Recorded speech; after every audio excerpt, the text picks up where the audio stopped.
আজকে আমি নিয়ে নিয়েছি এক আঁটি ফ্রেশ কমলি শাক।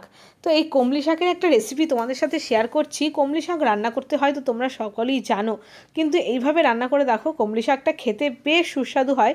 তো আমি কমলি শাক প্রথমে বেছে নিচ্ছি, এরকমভাবে ডাঁটি থেকে পাতাগুলোকে আলাদা করে নিচ্ছে। আর কমলি শাকটা খুবই ফ্রেশ আর টাটকা ছিল। তারপরে গোটা অবস্থায় ভালো করে ধুয়ে তারপরে ঝিরিঝিরি করে কেটে নিয়ে জল ঝরা দিয়ে রেখেছি ঝুড়ির মধ্যে।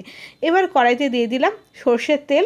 তেলটা যখন গরম হয়ে এসছে দিয়ে দিলাম কালো জিরে ফোড়ন, দিয়ে দিলাম এক মুঠো রসুন কুচি, দিয়ে দিলাম কটা কাঁচা লঙ্কা কুচি আর একটা পেঁয়াজ কুচি।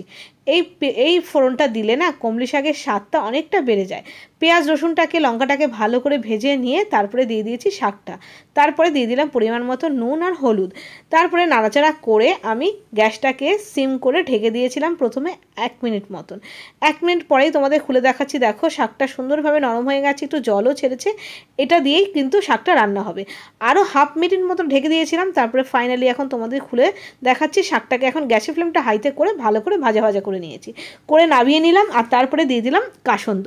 এরকমভাবে কমলি শাক রান্না করে দেখো, পুরো এক থালা ভাত শেষ হয়ে যাবে, আর সাথে যদি থাকে এরকম কাসন্দ। তো আশা করছি তোমাদের কমলি শাক রান্নাটা পছন্দ হলো। ভালো লাগলে ছেড়ে যাওয়ার আগে সাবস্ক্রাইব করো, লাইক দিও, কমেন্ট পাঠিও।